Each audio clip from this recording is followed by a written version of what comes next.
Today, we're going to delve into a topic that touches the very essence of our rights and freedoms: censorship. The American Civil Liberties Union, also known as the ACLU, stands as a staunch defender of civil liberties and constitutional rights for all individuals across the United States. At the helm of this organization is the executive director of the ACLU, with a reputation as a champion of justice and equality. He leads the ACLU in its efforts to uphold the principles of free speech, expression, and diversity in literature. Please join me in welcoming Anthony D. Romero. All right. Thank you, Christopher. Thank you very much. I'm really glad to be here with you. Can you briefly explain the ACLU's stance on censorship, especially regarding literature and books?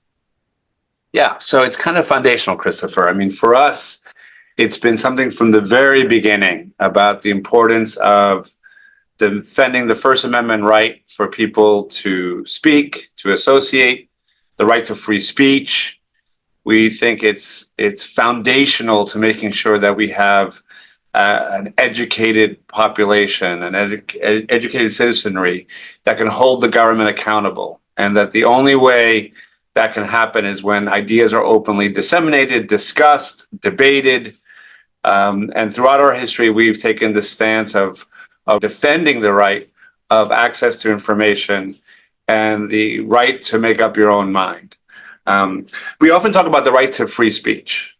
It's also about the right to hear, right? So it's not just about the speaker's ability to kind of express themselves, but it's also the right of the listener to kind of say, no, I don't agree with that. Or, let me think about that. Let me probe it further. Or, yes, I agree with that. And so I think it's an essential part of what makes this country an important, lively place where divergent viewpoints are considered and heard. Over the past year alone, my colleagues calculate over 3,000 books have been banned in schools across America. And, my money's on young people. My money's on the students. They'll be able to read a book with a discerning eye and decide which analysis they believe in. And the idea that we're banning books because they feature stories about LGBT communities or people of color or others who have been marginalized, I don't think it gives us, gives young people in our country the benefit of the doubt.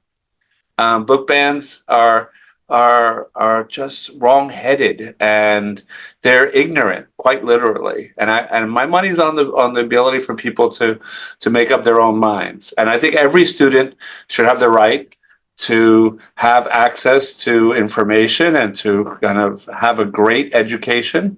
And I think that they have a right to form their own philosophy and form their own commitments to important issues. And, we have a bunch of stuff on our website that I recommend to you, Christopher, and to your viewers about book banning, the right to learn.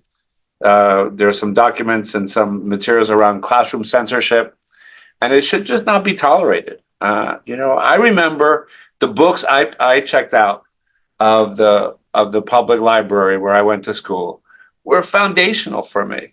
And I think I trust young people will be able to make their own mind up the same way I did. How does the ACLU balance the protection of free speech with the need to address harmful content or discriminatory narratives in literature? Well, I think this is a place where we need to kind of understand that there are some places where there's harmful content. I would say that we've understood that there's some material like pornography or obscenity that are inappropriate for certain people of certain ages, and it's important that parents and administrators try to guide students in that discussion.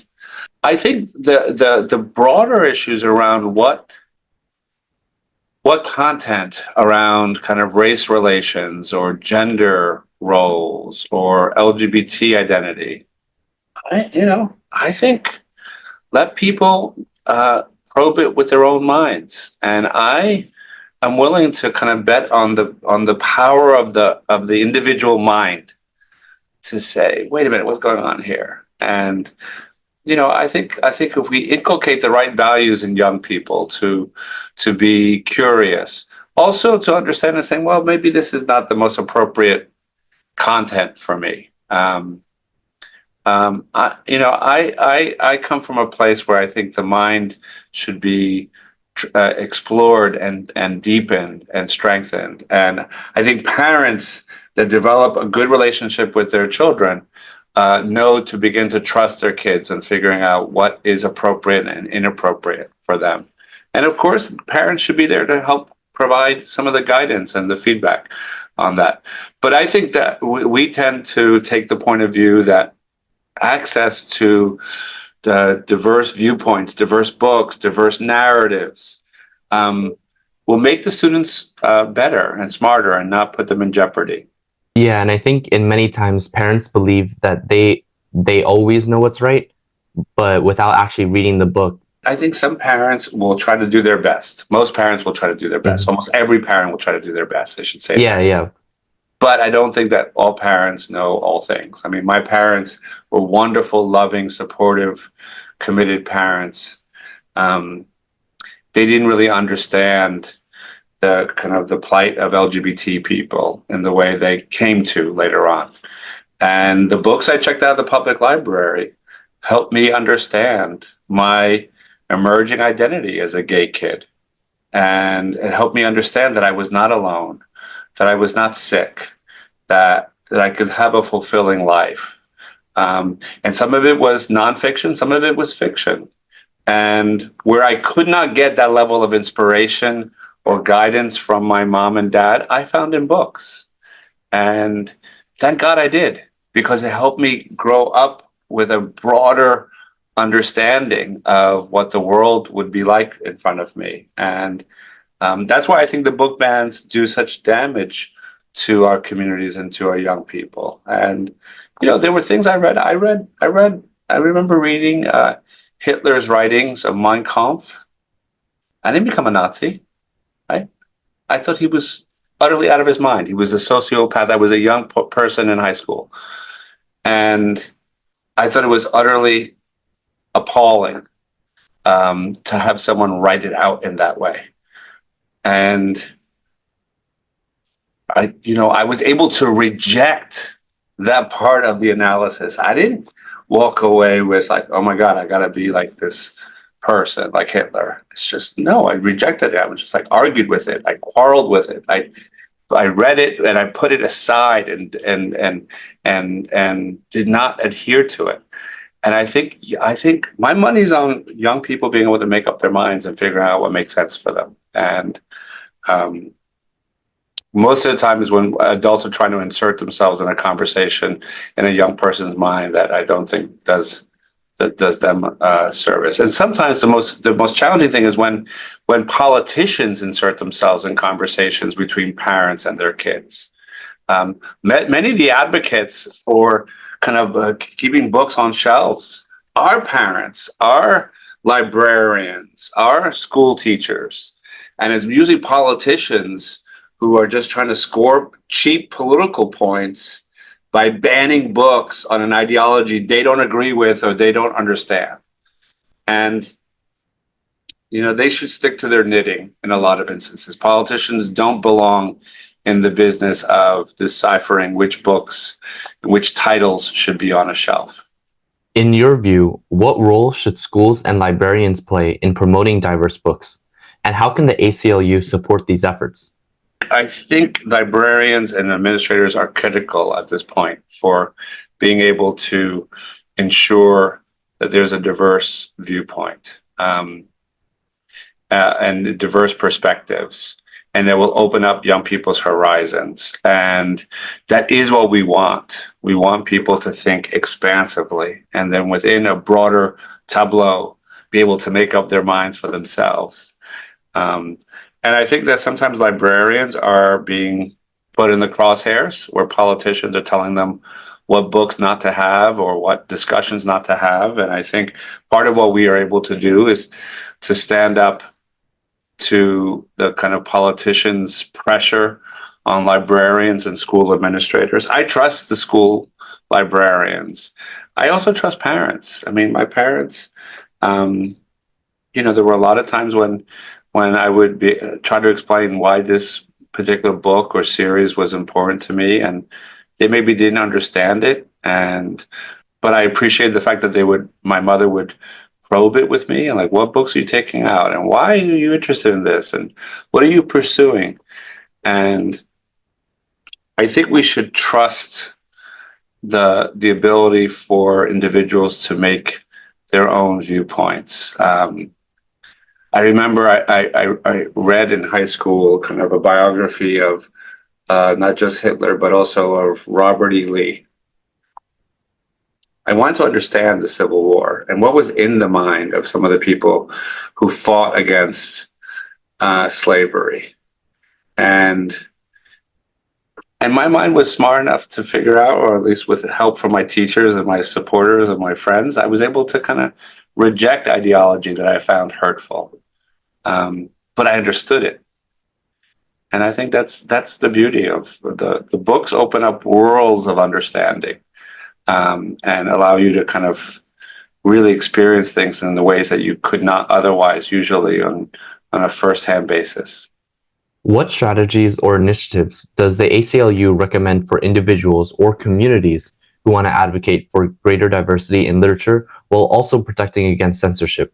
We have a right to learn section of our website, which I really commend to folks, where we talk about toolkits and ways for people to kind of think about parameters and criteria for ensuring that books are available. And we have resources to people. We will provide people with direction on how to write their politicians or how to start petitions in their local communities. But one of my favorite things is that we have a kind of a poster. It's down the hall. I'm looking at it from here, about the list of banned books, and they're amazing. Like everything from like the great, works of literature, Ulysses, Toni Morrison. It's remarkable what books have been banned. To Kill a Mockingbird, right? That just shared so much about race and the criminal justice system. And I think there are some great resources that we have. There's another great group called PEN America, the PEN America Center, which is also focused on freedom of expression and banned books. The National Coalition Against Censorship is a great organization. This wonderful woman, Lee Rowland, is the head of it. Suzanne Nossel is the head of PEN America. So there are people out there who will provide both resources, advocacy, direction for making sure that freedom of speech is maintained. Looking ahead, what do you see as the most pressing challenges or opportunities in the fight for diverse literature and against book banning? And how can individuals and organizations contribute to a positive change? I think there's a discussion at the federal level, which we're tracking, how to provide resources at the state level to fight these book bans. There's a bill that we've endorsed that fights book bans. It's the Fight Book Bans Act, I think is what it's called. People should look at that. There's also some efforts by the Department of Education to provide grants to local communities and school districts to cover expenses of fighting off the book bans.